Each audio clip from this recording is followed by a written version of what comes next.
ડીસામાં દર્દીએ એમ્બ્યુલન્સમાં આવી મતદાન કર્યું। દર્દી છેલ્લા ઘણા સમયથી હોમ આઇસોલેશનમાં વેન્ટિલેટર પર હતા। દર્દીએ મતદાનની ઈચ્છા જણાવતા પરિવારે ડોક્ટર સાથે રાખી મતદાન કરાવ્યું।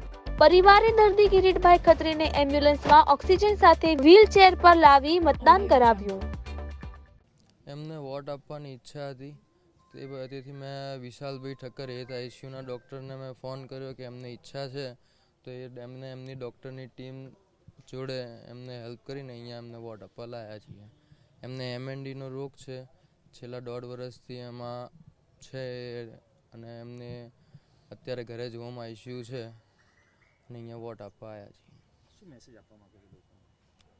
મતદાન કરો, 100% મતદાન કરો। આજે મતદાનનો પર્વ છે, આપણે સૌ એને લોકશાહીના પર્વ તરીકે ઉજવીએ છીએ। તેમાં આપણા સૌના વાલા કિરીટભાઈ ખત્રી કે જેઓ કેટલાય ટાઈમથી વેન્ટિલેટર ઉપર છે અને એમને આજે મતદાન કરવાની પોતાની ઈચ્છા દર્શાવી કે મારે ગમે તે હોય પણ મને મતદાન કરવા લઈ જાઓ।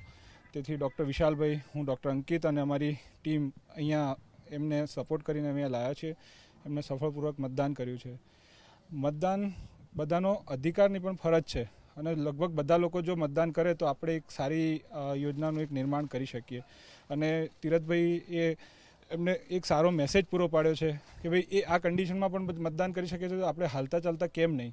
તેથી કરીને બધાને મારો મેસેજ છે કે જેટલું બને એટલું મતદાન વધારે કરીએ અને કિરીટ કાકાના પ્રયત્નને આપણે ખૂબ બિરદાવીએ। એમના સન પ્રશાંતભાઈ પણ છે, જે પણ આ મતદાનમાં એમના સહભાગી થવા આવ્યા છે, અને એમને આજે સારો એક મેસેજ આપણને પૂરો પાડ્યો છે।